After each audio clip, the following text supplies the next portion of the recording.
Welcome, everyone.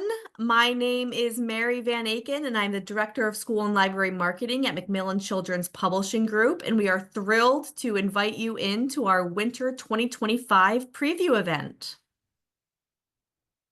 And I'm Alexandra Quill, and I am the Associate Director of School and Library Marketing here at Macmillan Children's. I'm Elise Villalobos. I'm the Marketing Manager at MacKids School and Library. Hi, I'm Grace Tyler. I'm the School and Library Marketing Assistant. And we are so excited to give you an overview of our Winter 2025 list of titles, including picture books, chapter books, middle grade, young adult, from all of our imprints at Macmillan Children's. This includes Feiwel and Friends, Farrar Straus Giroux books for young readers, Henry Holt books for young readers, First Second, Roaring Brick Press, Neon Squid, and Odd Dot. We're going to kick things off with a talk from civil rights author activists Yohuru Williams and Michael G. Long, talking about their young adult adaptation of King a Life by Jonathan Eig. But we also have a very special live guest joining us, New York Times bestselling and Michael L. Printz award-winning author Libba Bray, who will be in conversation with executive editor at Farrar Straus Giroux Books for Young Readers, Grace Kendall, talking about Under the Same Stars. A few housekeeping notes before we begin. In the chat, you'll see a link for the full list of titles we're discussing today. This was sent out in the reminder email you received from Zoom 1 hour ago. You can also download the list by copying the URL on this next screen into your web browser. Next slide, please. Thank you. If you have any trouble, please contact Booklist at webinars@booklistonline.com. In the digital review copy column for the picture books and graphic novels, you can click through to read a digital review copy on issue. Please do not share these links. They're to be used for review purposes only. In the digital review copy column for middle grade and young adult titles, you'll find a list to request the book on NetGalley where available, and we will go through and review all of those requests this week. As we only have 60 minutes to present, this is not our full list of titles, and if you're live tweeting today, please use #MacKidsPreview. If you have a question or need technical assistance during today's presentation, please click Q&A and type your message into the box that appears.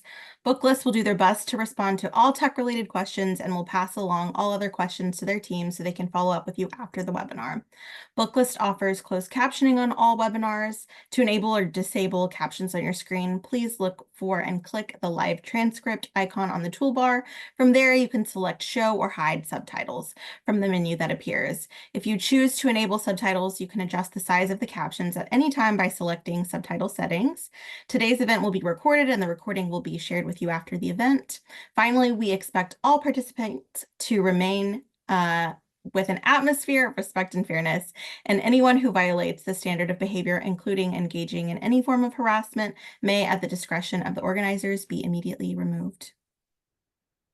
And now I'm so excited to introduce our first special guests, Michael G. Long and Yohuru Williams, to discuss the young adult edition of King a Life, which the adult edition was hailed as the most compelling account of Martin Luther King Jr.'s life in a generation by the Washington Post. Together, Michael and Yohuru have published two absolutely outstanding nonfiction books for young readers, Call Him Jack, the story of Jackie Robinson, Black freedom fighter, and the National Book Award longlist title, More Than a Dream, The Radical March on Washington for Jobs and Freedom. They bring the same signature approach to nonfiction that uncovers the full story of historical figures and events to this 256-page adaptation of the landmark biography of Dr. Martin Luther King Jr. I will let Michael and Yohuru take it from here.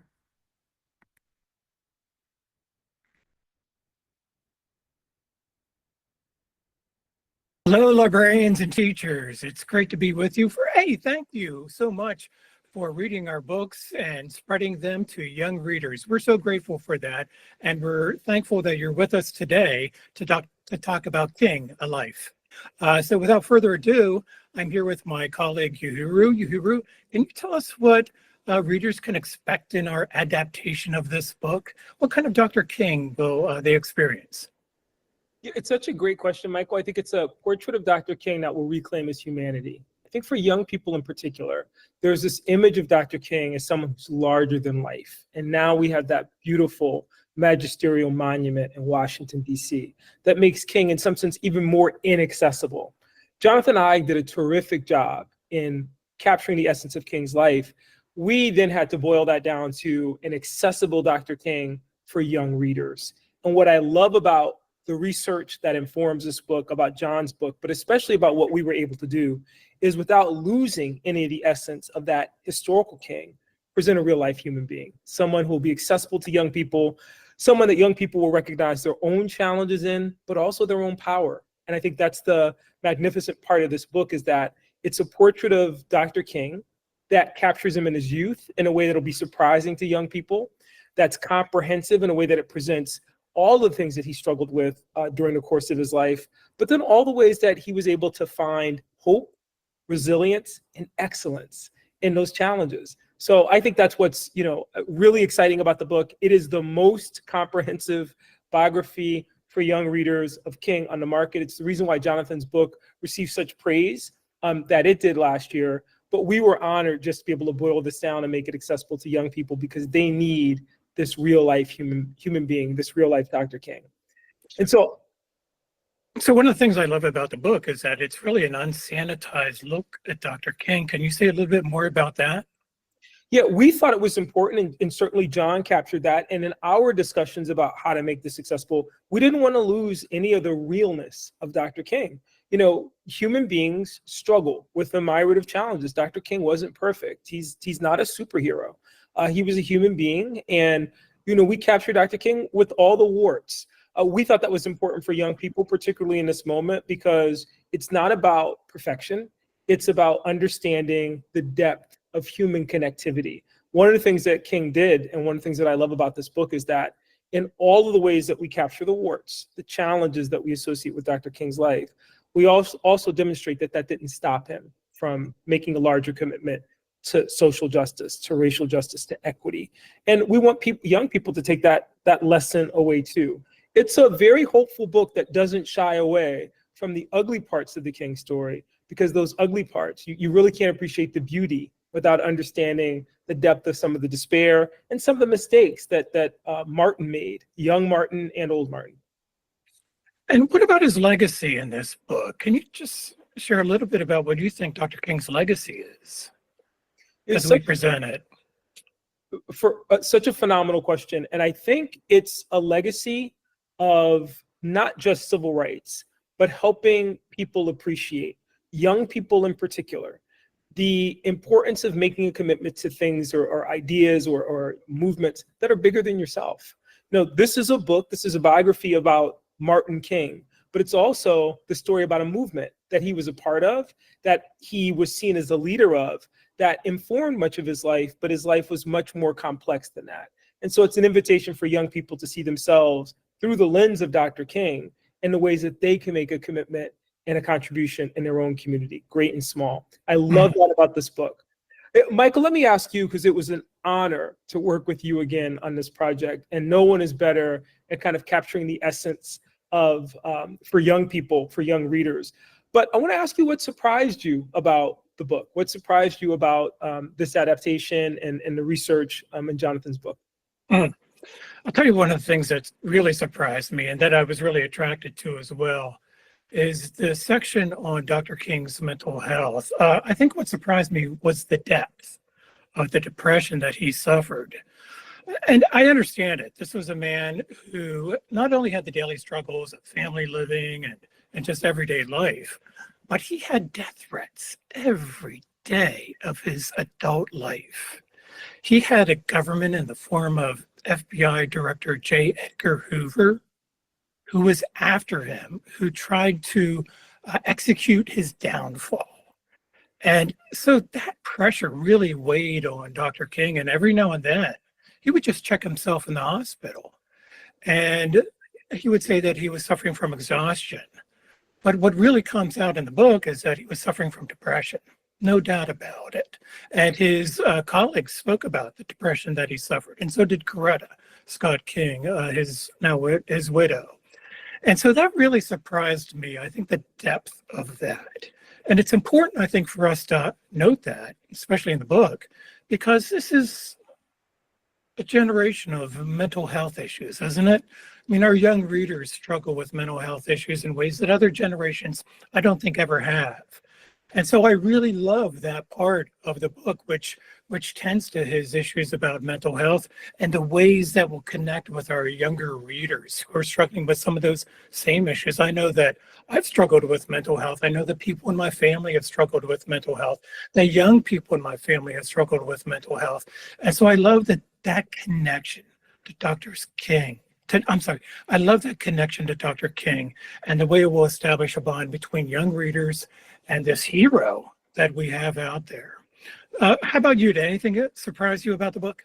I think we were moved by the same thing. I appreciated the transparency of those challenges, particularly as challenges around mental health. In a moment when, as you pointed out, young people, we're much more open about these issues. It was good to see how King was dealing with this in a historical context, but then to understand that it's healthy to be able to talk about these things and to recover that in the history and to share that as well. But people will ask, Michael, in adapting a book like this, what changes did we make for young readers in particular? Do you want to share? Sure. You can see the book, the large book over my right shoulder. It's the yellow one with King marked on it. That book, the adult book, is 190,000 words. It's massive, and some might find it a little daunting. And so the challenge was to cut 190,000 words into about 40,000 words, right? It comes out to about, I believe, 250 pages or so in the book for young readers. We wanted to make the book, as you know, accessible to young readers. We wanted to make it something that they could carry around in their backpack, something that wouldn't be daunting, as the Pulitzer Prize winning book is. So we wanted to make the book into a Pulitzer Prize winning book for young adults.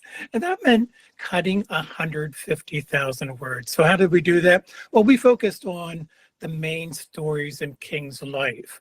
And we wanted to hit all the important threads. We wanted to hit the Selma March, for example. We wanted to hit the March on Washington for dreams, for jobs and freedom, for example. We wanted to hit his assassination as well. So we wanted to hit all these main points while adding new material, but doing it in a way that was readable, and that was comparatively short, and that was propulsive in a way that would propel young readers throughout the trajectory of Dr. King's life. It wasn't an easy job. And we also wanted to make sure that we captured John's brilliance and the beauty of his words. So we had quite a challenge, but I hope that we rose to the occasion. I think it'll be interesting for folks to know that one of the things that we talked about often in working on this book is, and you mentioned in terms of accessibility, we often, I think both of us love John Lewis and the story of John Lewis having a copy of Thomas Burton's book in his backpack at Selma. I'd love it if young people had a copy of this adapted reader, King of Life, in their backpacks as they are dealing with all types of challenges within their personal life, which King's life speaks to, but also as they're seeking to make our world a better place. And there's, I think, no more beautiful sentiment around this book, around our excitement about it, and around Dr. King than that. Yeah, I'll just add that that Dr. King paid attention to young people in ways that he didn't pay attention to some adults. He loved working with young people. When he saw young people coming to the march, for example, from the South, he made it a special point to visit with them and to ask how they were doing, how they got there, why they were there. And young readers will see Dr. King interacting with children and young adults, in beautiful and moving ways. And that's really the beautiful part of Dr. King's story that I hope young readers will see. Couldn't agree more. I hope in King a Life, they find their inspiration. Michael, great talking to you about this and so excited for the book. So am I. Thanks, Yohuru.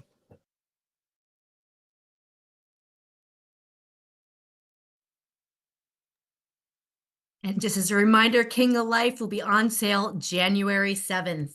And now we are so excited to jump into our full preview. We'll be starting through with picture books. First up, next slide, please, is Ocean and Me. In this book, Yadira loves hair day, when her mommy braids beautiful patterns and weaves gold and cowrie shells into her hair. Next slide, please. Mommy always makes sure to put a cowrie shell right in the center of her forehead, which Yadira learns is a symbol of the love and protection of ocean, the Yoruba goddess. Next slide. This book is the author Adiba's love letter to her Yoruba heritage. She grew up in Queens in the Bronx, surrounded by her mother's Puerto Rican family and her father's Black American family. It is her hope that other young Black or Afro-Latina girls will find themselves in Yadira, filled with wonder, pride, and self-love. We're also very excited to be publishing a simultaneous Spanish language edition of this book. Next slide, please. Anytime I see a piece of art by Julia Quo, I have this little wow moment, and her upcoming book, Home is a Wish, is a giant wow moment for me. There are so many things that make this book so special. The art, of course, but also the reimagining of home, not as a place, but as an emotion and a state of being. The way she's illustrated how moving is not just a physical change, but a mental one felt really fresh to me. Next slide. In the book, we follow a young girl who is moving across continents. She feels out of sorts as she finds that not only is she in a new place, but she's in a new place where there's so many different norms. Gradually, she makes that mental shift that we all have done so many times in her life, that feeling when suddenly you realize that what once felt so new all of a sudden feels the way it's always been. Next slide.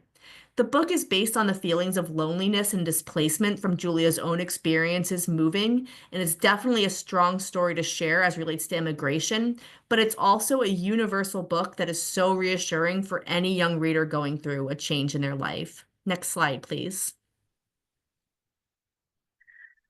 Our next title is Nimbus Plays Alone by Saiki Tanaka. Nimbus Cloud loves life in the sky, playing peekaboo sun and raining on the ground below. But soon other clouds want to join in the fun, and Nimbus isn't so sure they can play together. Cumulus is too silly and too loud. Cirrus does not listen, and Stratus always wants to touch. Nimbus knows the best way to play is alone by yourself. Next slide, please. After fleeing unwanted attention, Nimbus realizes that some favorite games can still be fun with other clouds. Even after finding accepting friends, Nimbus finds that playing alone can still be comforting and joyful. Next slide, please. Seiki beautifully reflects the light of the day and the natural world on the clouds from dawn to dusk. There's also lovely back matter showing how Nimbus and friends play and interact in the skies. With this righteous celebration of clouds, author-illustrator Seiki Tanaka reminds us that there is more than one way to make a friend. Next slide, please. In this sweet, rollicking poem about the ups and downs of a school year, Indian-American author and illustrator Supriya Kelkar crafts a delightful ode to educators. Next slide, please. The story covers the topics like gratitude, empathy, and kindness by illustrating the highs and lows that take place throughout the school year. Next slide, please. The back matter features an author's note and instructions on how to write your own thank you note, a dying art in today's society. There is also space for children to write a thank you note to their own teacher if the book is given as a gift. Supriya is celebrated award-winning author of Brown is Beautiful and My Name. We're thrilled to have another heartfelt picture book from her, and thank you, teacher. Next slide, please. Shark Girl by Kate Beaton is a great reminder that anger is a symptom. When we see mad kids, there's usually a very good reason why. On the surface, this twist on The Little Mermaid is about Shark Girl. She is half human, half shark, and when she is caught up in a net of bycatch, that is sea life caught from the ocean that humans have no intention of eating or using, she has a very human feeling, the feeling of revenge. Kate is known for her humor. Her Hark a Vagrant comic is a true comedic delight, and all of her powers of comedy are at work here as we watch Shark Girl hatch a plot to transform into a human to go undercover on board the vessel to take her revenge. Next slide, please. After ultimately befriending the crew of the ship and learning that not all humans are as cold-hearted and unethical as the captain, the book culminates in what is one of my favorite action sequences in a picture book. Shark Girl finally achieves her revenge against the captain and helps drive him from the ship. Next slide. This mutinous tale invites readers to ask themselves what assumptions they're making that drive anger, reminds the reader that expectations can be overturned and that ultimately we should trust in each other and in ourselves. Next slide. Together, a Forest follows a classroom as they explore a nearby forest. Their teacher asks each student to choose one subject in the forest for them to depict in art. But one student, Joy, is feeling anxious and having trouble picking what she thinks will be the right subject for her. Luckily, she has a chance to observe her peers, a diverse group of students who choose subjects that relate to how they process or interact with the world. Next slide. Some of her classmates have wheelchairs, some have ADHD, some will live with dyspraxia, and some have sensory overload. With this book, Roz connects their lived experiences with observations they have about frogs, fungi, big maple trees, and more. Next slide. By connecting neurodivergence, disability, mental health diagnoses, and more to natural phenomenon, Together, A Forest aims to show our youngest readers that diversity and interdependence is an essential part of the world around them. Next slide, please. This book is a STEAM and social emotional learning gem. It includes back matter with an author's note, select glossary, and more. Next slide, please.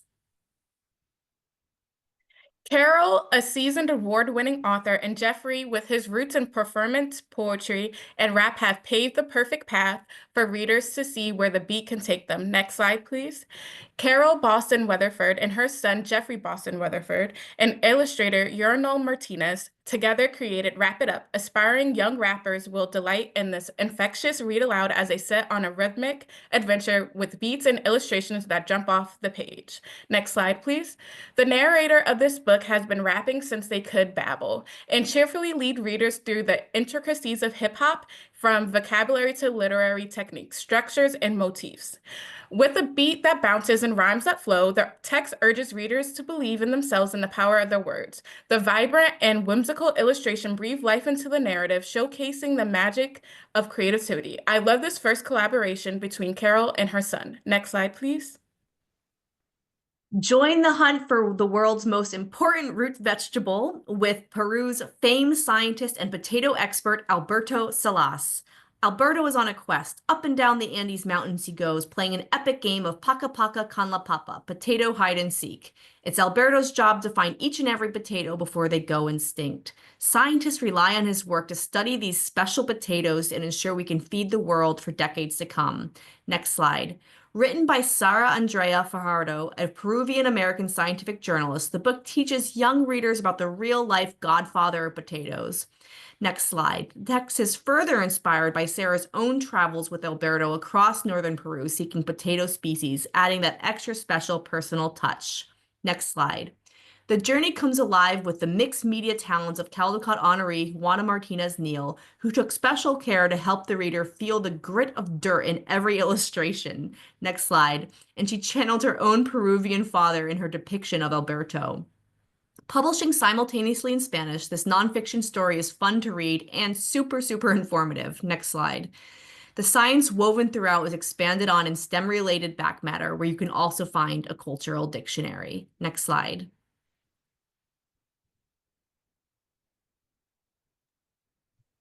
We often talk about the first day of school because it can be scary, but it also could be brimming with excitement, anticipation, and infinite possibilities.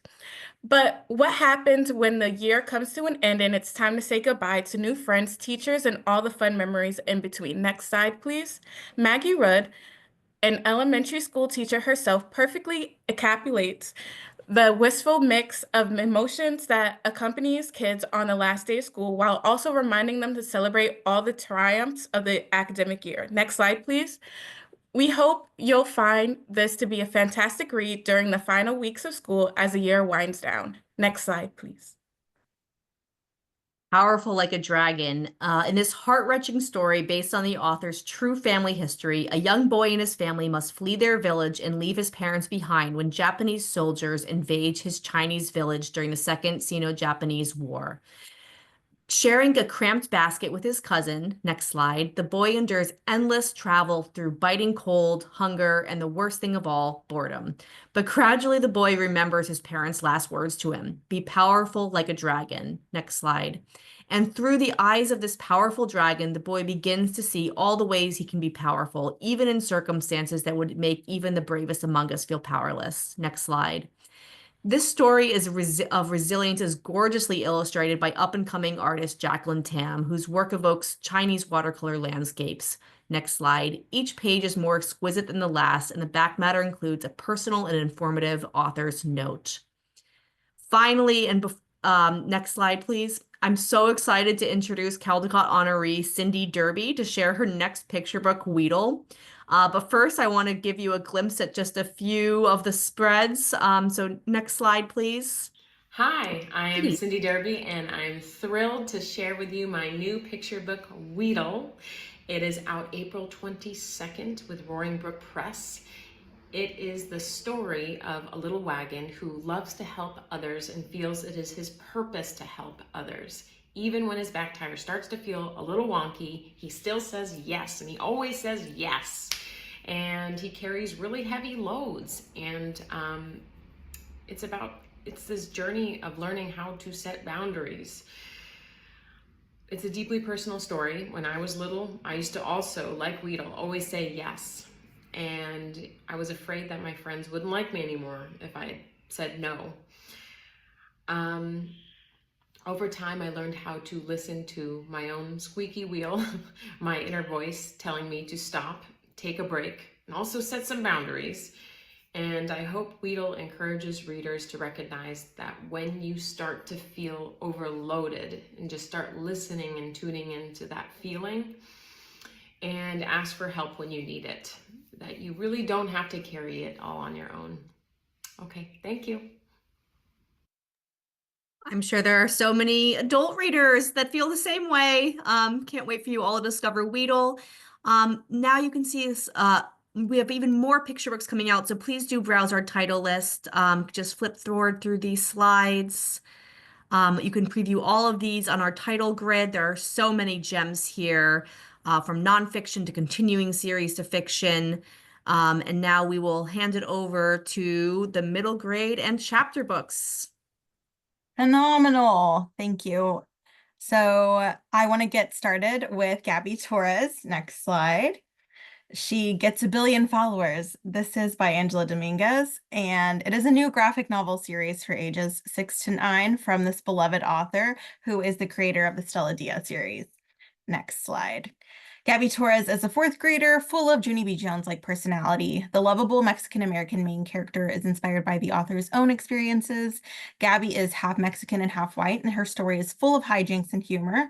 When starting a social media page for her school's environmental protection club, her parents warn her that the internet can be a dangerous place, and she's not allowed to go online without their permission. But Gabby's ready to go viral. Next slide. It'll take time, patience, and help from some older generations to clean up this all-out disaster. While the use of social media is hitting a younger audience, it's important to teach children online safety. Gabby's exuberance to grow up and get online will resonate with readers, as will the struggles she experiences navigating social media for the first time. This book is a tool for teaching early digital literacy, and the graphic novel format is aimed at young, reluctant readers. Next slide. The ever-talented graphic novelist Remy Lai is back with an exciting autobiographical middle grade story in Chickenpox. Next slide. Chickenpox chronicles when Remy and her 4 siblings all got the dreaded chickenpox at the same time and were forced to quarantine together in their house for 2 whole weeks. The story centers on Remy's sister, Abby, who, being the oldest, takes it upon herself to help her mom care for her enormous and annoying group of siblings. Next slide. Remy has hit on a brilliant concept that feels sensitive and welcome. So many families now have shared experience of what it's like to be cooped up at home together during the pandemic, and Chickenpox highlights the heart of what has kept such isolation bearable: family. This is a tremendous story that speaks to kids on their level and brings a sense of universality to a singular experience in the vein of Allergic, Guts, and Frizzy. Next slide. We think you're going to love Mixed Up. Mixed Up follows Stella, a spirited 5th grader who finds her coursework and her ability to enjoy her favorite online game are hindered by her ability to read. Thanks to the attentiveness of her teachers and family, a dyslexia diagnosis changes everything for her, leading her to the support she needs to succeed. Next slide. Every element of the text was carefully designed to accommodate a dyslexic reader, from word choice and sentence structure to line breaks and balloon size. This book has been custom created on every level to be as dyslexic friendly as possible. Next slide. Author Cami spent 17 years teaching, and this book is inspired by Cami's daughter's journey with dyslexia and her own divergency. Illustrator Brittany Williams has paired colorful comic book-like illustrations that are engaging and expressive with the accessible text. Next slide. Space Chasers. This is a passion project from Leland Melvin, a genuine NASA astronaut and notable dog lover. His great mission is recruiting the next generation of space explorers and making sure that kids from disadvantaged groups and marginalized kids aren't left out. Next slide. When a team of brilliant kids turned astronauts find themselves in serious trouble in outer space, they must work together to get back home. This is the first book in an incredible middle grade graphic novel trilogy created by Leland Melvin. This book is nerdy about accuracy and detail, but it's also exciting and accessible. Leland has worked closely with his incredible, talented co-author Joe to create a series that we think of as The Martian for kids. Like Andy Weir's mega bestseller about a dude stuck on Mars, the series really does a great job of putting contemporary kids into space in a genuinely plausible way. Next slide. Adriana Cuevas' debut, The Total Eclipse of Nestor Lopez, was the recipient of the Pura Bel Prey honor, and her most recent Macmillan middle grade, The Ghost of Rancho Espanto, was the 2024 Edgar Award winner. And now we have What Fell from the Sky. Her humorous fantasy adventures touch on themes of family, belonging, and Cuban American life. This book is all of that with sci-fi flair. What Fell from the Sky follows a 12-year-old Cuban American boy living in a small rural Texas town in the middle of the Red Scare in America. When men start raining from the sky in the middle of the day, Pineda learns that his home will be the home base of a military exercise to prepare them for the possibility of a communist invasion. But he is convinced that there's a deeper motive behind their presence. Something else fell from the sky that day, a gray-skinned, white-haired, green-eyed girl with the power to control the weather, and it's up to him and his friends to save his otherworldly girl from the soldiers sniffing around town. With the nostalgia and sci-fi adventure vibe of E.T. and Stranger Things, this book is perfect for friendship, extraterrestrial adventure, and humor lovers. Give this to readers who loved Gal and Sabby Save the Universe and Ghost Squad. Next slide. And we have Oasis, which is a book I love, but I'm going to leave you with Guojing to tell you more. Next slide. Hi everyone, I'm Guojing, the author and illustrator of the graphic novel OASIS. Today I'm going to talk about my new book OASIS, the project I've been working on since 2019. As we all talk about new exciting technology, we often find ourselves at the crossroads, chasing a more secure advanced world, but losing sight of what really makes us human, love and connection. OASIS is inspired by the millions of left-behind children who have been forgotten in the society race forward, struggling just to meet basic human needs. This story follows their journey to reclaim the childhood they deserve in a world that feels empty and hopeless. I often ask myself, when we celebrate the advancements of science and technology, shouldn't they bring us closer together rather than drive us apart? Isn't it ironic that when we work to make AI more human, we risk losing our humanity in the process? I'd love to invite you to join me in exploring these questions through OASIS. Thank you, everyone. Thank you, Guojing. Next slide. We have Earthrise from award-winning historian Leonard S. Marcus. Earthrise is a unique nonfiction book about the astonishing photograph taken during the Apollo 8 mission that forever shifted the way we view ourselves and our planet. Earthrise is the second in a new middle grade history series from the popular children's book historian, following the blueprint of Mr. Lincoln Sits for His Portrait. The book uses an iconic photograph as a launchpad for a unique, heavily illustrated portrayal of a key moment in American history. Here, the image is the famous color photograph of our blue planet taken by Apollo 8 astronaut Bill Anders by chance on Christmas Eve of 1968. Fun fact, this photo almost didn't happen. The first 3 humans ever to visit our planet's moon all scrambled for cameras as they became the first humans to witness the rising of our blue marble over the moon's surface. Leonard uses the story as a snapshot biography and cultural portrait. 1968 may have been the year of 3 rapid-fire Apollo missions, paving the way for the lunar landing and the debut of the computer mouse, but it was also a dark time with the Tet Offensive in Vietnam and the assassinations of MLK and RFK.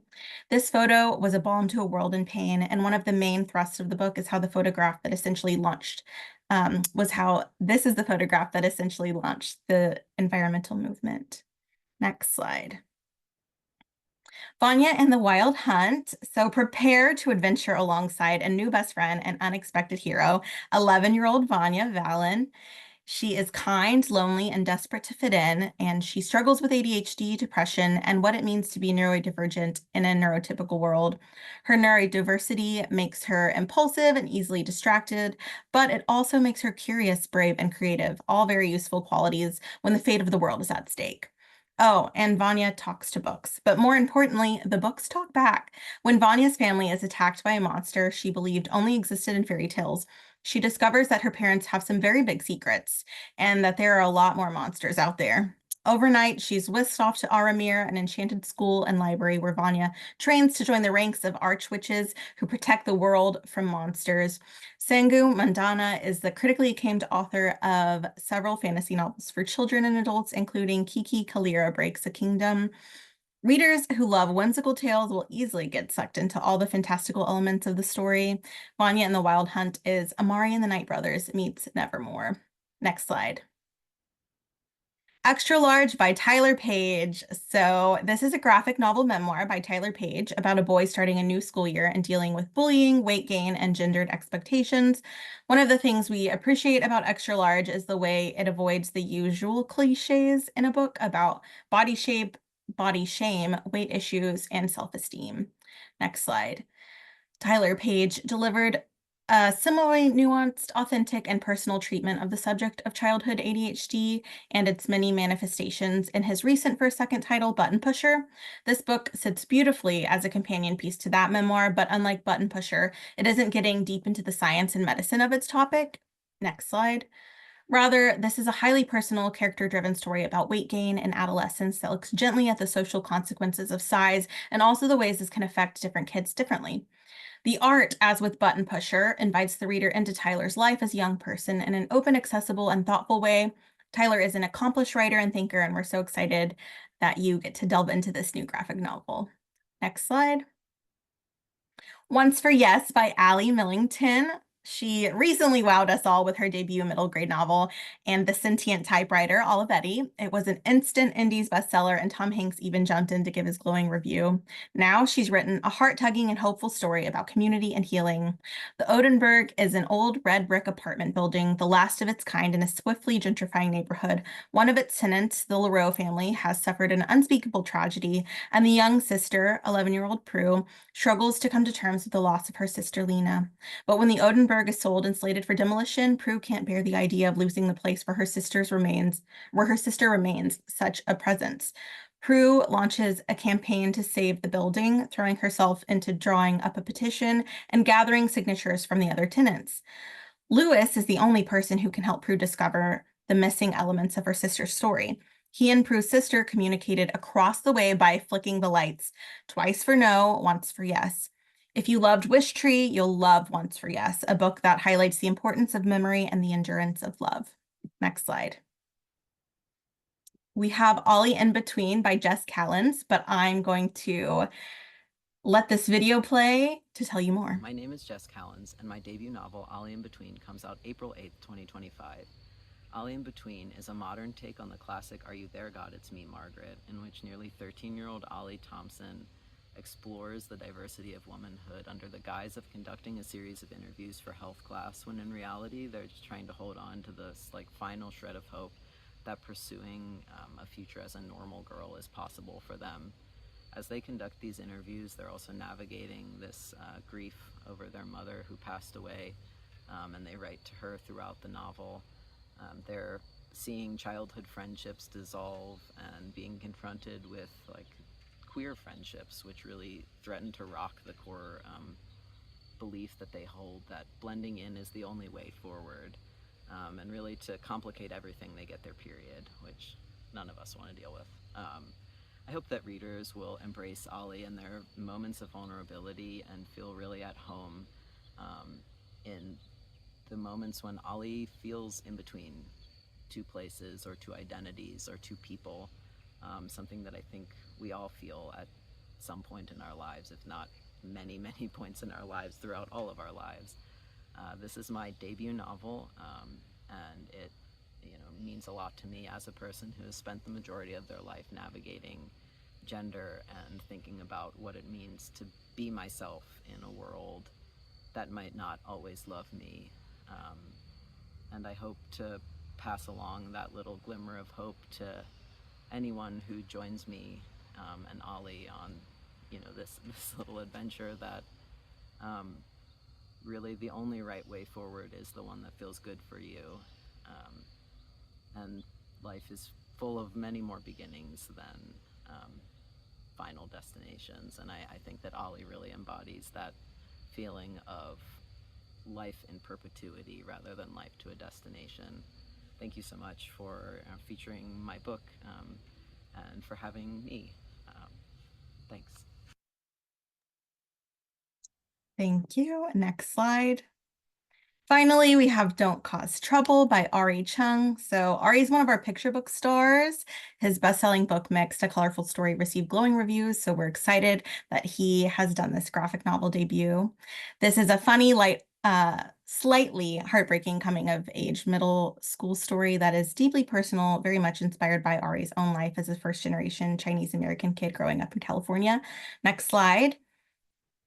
This really talks through his experience in ESL class, his family's first confusing experiences with American culture, his desperate desire to be a cool American kid, but not wanting to hurt or disappoint his hardworking parents, and not to mention his bowl cut and thrift store clothes.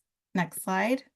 It's perfect for fans of New Kid, Frizzy, Jawbreaker, and we're excited to introduce Ari Chung to a new audience of middle school readers. Next slide. We have so many more books coming out. Next slide. Shout out to Marvelers, The Deadly Fates, and a new book by Neon Squid about divorce for kids. But please check out our title preview list for more, and off to young adult. Launching into our young adult titles, next slide, please. YouTube sensation Shane Burkaw and his wife Hannah are back with a collection of sweet and unforgettable short stories about love, commitment, and interabled couples. These stories follow several couples as they navigate their love story in an ableist world. You know Shane from his previous critically acclaimed books, Strangers Assume My Girlfriend Is My Nurse, Cybert Art Book, Not So Different, and Laughing at My Nightmare. A leading voice in the disabled literary community, Shane approaches his subjects with humor and universal appeal, delivering his life experiences to young readers in the most accessible way possible. Hilarious, heartwarming, and enlightening, this new compilation of interviews and short stories challenges misconceptions about romance in the disabled community. Throughout the book, Shane and Hannah also weave interludes from their own marriage journey. Interabled is perfect for nonfiction readers looking for stories about disability and romance, as well as for readers of A Face for Picasso and Unbroken. Next slide, please. Abortion and women's rights continue to dominate national discourse, yet there remains a significant gap in literature for teens that addresses this complex issue. In biology lessons, Melissa Cantor delivers a memorable YA novel about a girl seeking an abortion that is never heavy or didactic. It's short, easy to read, and presents a nuanced take on this hugely important issue. Grace Williams, a Texas high school senior, aspires to win a Nobel Prize in biology and plans to start her journey in New York post-graduation. However, when she begins tutoring Jack Nelson, the star baseball player, their relationship turns from studying to secret hookups, leading to Grace's unexpected pregnancy. Feeling isolated, Grace, with the help of her best friends, Addie and Sebastian, discovers assistance from a covert group named the Jennifers. Together, they devise a plan to secretly transport Grace to another state for the urgent care she needs. Melissa spent countless hours meticulously researching this book, speaking to healthcare providers, community activists, and academic reproductive rights specialists. 2 of those interviews will be included in the back of the book to provide additional context and information, including one with a member of the real-life group that inspired the Jennifers in this story. Next slide, please. Next, we have Song of a Blackbird by debut graphic novel creator Maria van Lieshout, which has already garnered 3-starred reviews from SLJ, Kirkus, and Publishers Weekly. In this fictionalized story based on true events, Maria seamlessly weaves together 2 timelines. Emma in 1943 Amsterdam under Nazi occupation, who joins the resistance smuggling Jewish children to safety and comes to join a now historic bank heist, and Anique in modern day as she tries to find a bone marrow donor for her grandmother and discovers her family's secret past. Next slide, please. Through this exquisitely crafted and deeply researched story, Song of a Blackbird delivers a passionate tale of how art, in the face of nearly insurmountable adversity, can become our greatest lifeline. Next slide, please. What stood out to me most about this book was the artwork. Maria blends her distinctive illustrations with archival photos from the World War II occupation-era timeline, the photos themselves an act of resistance in a time and place where photography was forbidden, giving this work an extra gravitas that truly makes it shine. Song of a Blackbird sheds light on an untold World War II story and sends a powerful message about hate and fear and love, compassion, and resistance. Next slide, please. Next up, we have a debut YA romantasy on the list. In this electric enemies to lovers romantic fantasy, the heir to the throne, Mancella, falls for a thief, Silver. Silver plans to manipulate Mancella into helping him steal from her father in an act of revenge and desperation. But as danger and carnage mount and Silver starts to fall for Mancella, he discovers that his actions are fueling the violent downfall of the kingdom that Mancella wants to prevent. The Beast We Bury features spellbinding world building you can sink your teeth into, with animal magic that calls to mind animorphs for an older, modern readership. D.L. Taylor's impressive storytelling is perfect for fans of Tricia Levenseller, Mary Pearson, and Adrienne Young. This is the first book in a highly anticipated duology, and we can't wait for readers to become immersed in this world. Next slide, please. And we have another debut on our list with What Wakes the Bells. Inspired by an ominous Prague legend, this is a lavish debut Gothic fantasy that is perfect for fans of Ada Lynn Grace and B.E. Schwab. As a bellkeeper, Mina is trying to live up to her family's 1,000-year legacy, tasked with preventing the Vesper bells from ever ringing, or they will awaken a slumbering evil. To her horror, one day her bell peals 13 times and then shatters, releasing the corrupted soul of a power-hungry saint intent on destroying everything. To stop him, Mina will have to decide how far she'll go to save her sentient city and which of her loved ones she's willing to kill to do it. This book is catnip for your readers who are looking for a rich blend of fantasy, adventure, and intricate characters in a deeply immersive world. Next slide, please. I am so excited to introduce a stunning debut YA novel written in both verse and prose by Adina King, a bright new talent in this space. Penelope Ross has tried to move on from the difficult childhood she endured with her mother, who has battled addiction for years. But when a text from her mother, who is in crisis, rips her away from a night with her friends, she's transported back to her childhood memories and to the house that she and her mother shared, filled with ghosts of her past.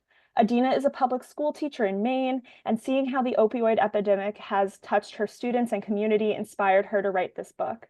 This book provides the perfect match between content and form, delivering a powerful and emotional story about addiction and ultimately hope in a novel mostly in verse, which will be accessible to all types of readers. Next slide, please. Bree is a 16-year-old Haitian-American girl struggling to make a living with her working-class mother in one of the richest areas of the U.S. Fed up with her employer's callous disregard for others, she finally gives in to her dark secret impulses because Bree craves human flesh. And when she serves her rich clients her mouth-watering original dishes made with a very special ingredient, she can influence her customers to be a little more generous with their wealth. This is the summer that Bree gets revenge. This is the summer she eats the rich. Told with briskness and grit, rich with Haitian lore and family history, and firmly steeped in Miami's vibrant Haitian-American community, The Summer I Ate the Rich will satisfy readers' cravings for a dark and funny romp about today's turbulent times. Written by the sister storytelling duo Maika and Maritza Molit, this is a biting, smart, new horror that scrutinizes the socioeconomic and racial inequality that is the foundation of our modern times. Next slide, please. Don't forget to check out our continuing series. Next slide, please. Including His Mortal Demise, the finale to the Last Bloodcarver duology. Next slide, please. And we have more must-read young adult titles. Next slide, please. And finally, don't miss even more incredible young adult titles that are available on NetGalley. Next slide, please.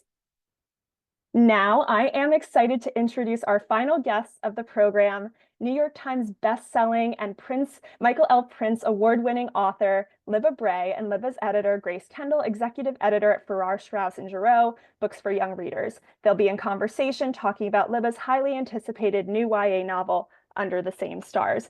Grace, take it away. Hi, everybody. I'm so pleased to be here with you. I just want to jump right in. So for those who don't know, Libba's new standalone young adult novel, Under the Same Stars, is a fast-paced mystery with plot threads that are meticulously stitched throughout 3 timelines. Libba, can you tell us a little bit about each timeline? Yes, absolutely. First of all, I am thrilled to be here. It's been a minute. I had to remember to put on pants. And thanks to Booklist and Macmillan and my brilliant editor, Grace, and all of the librarians for having me. And especially in this day and age, I'm so grateful for librarians.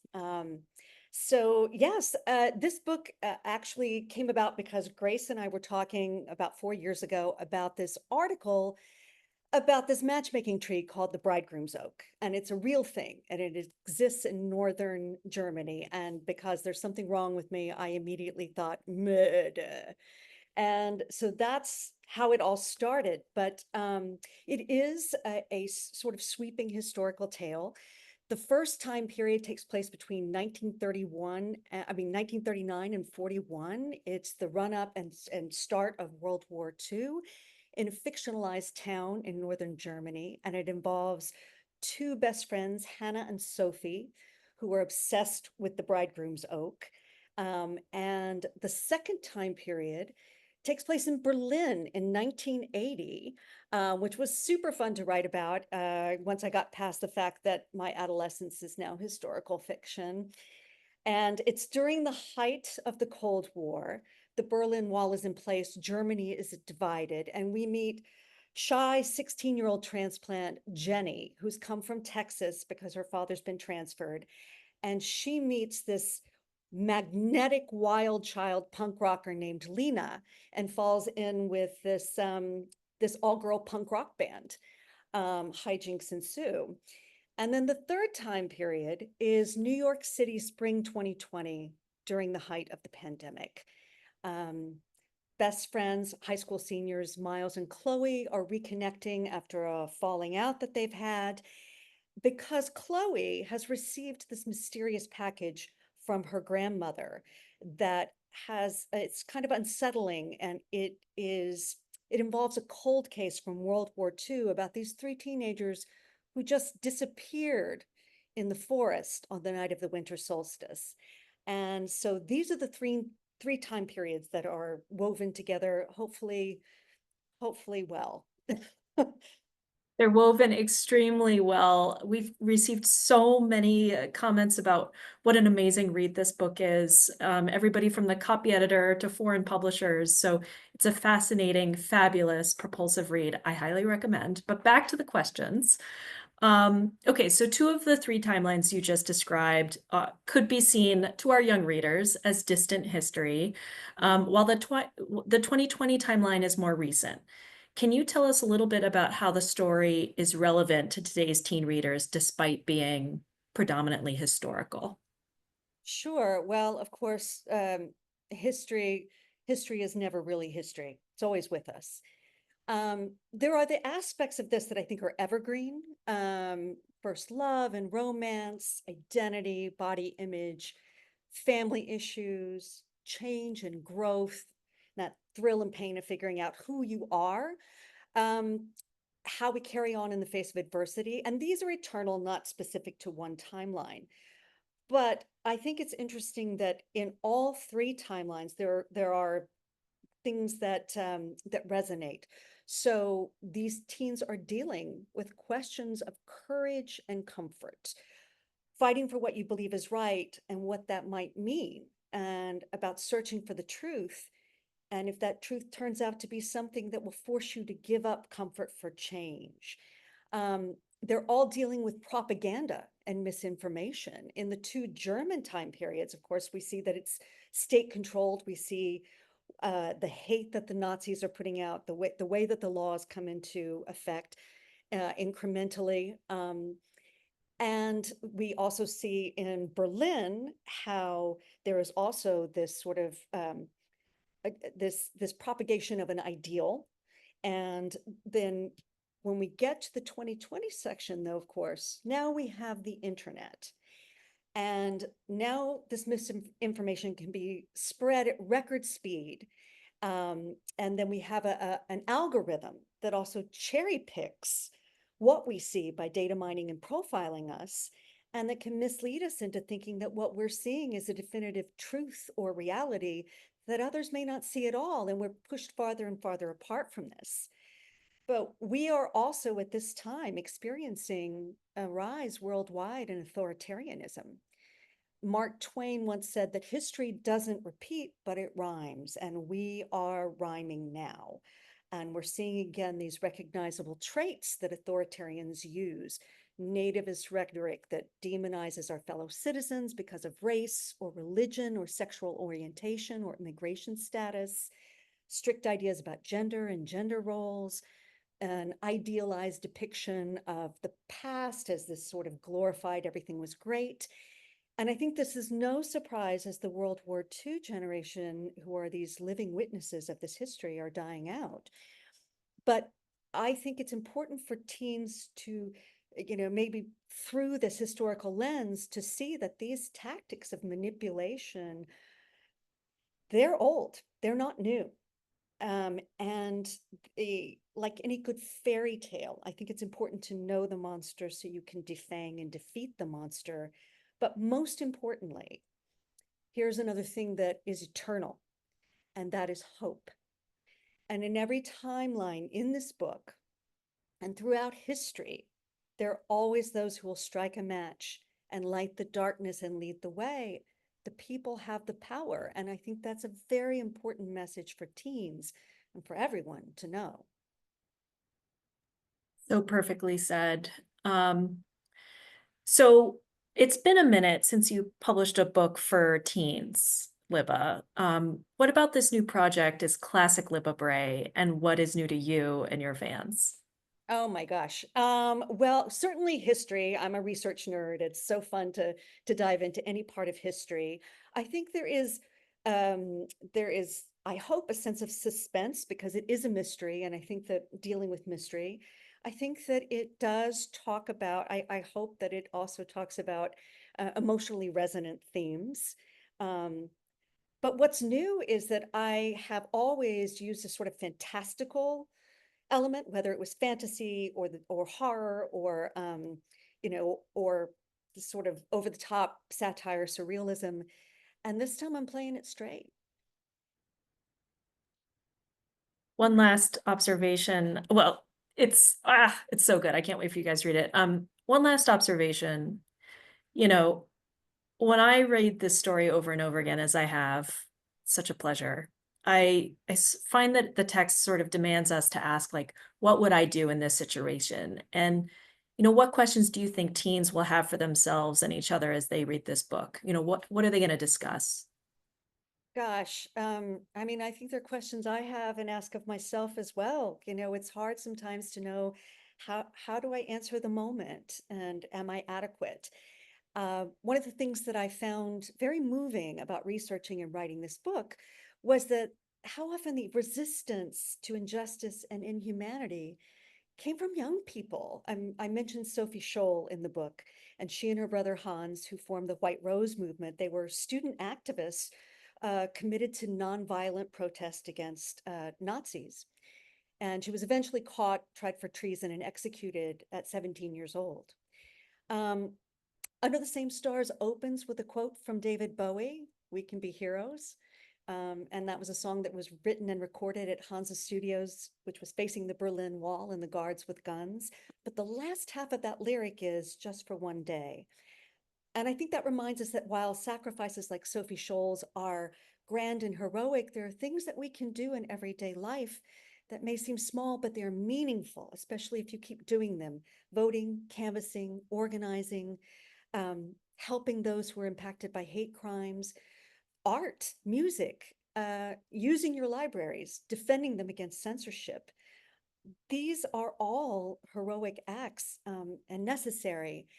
But I think one of the most important tools we have at our disposal is a refusal to fall prey to cynicism and nihilism.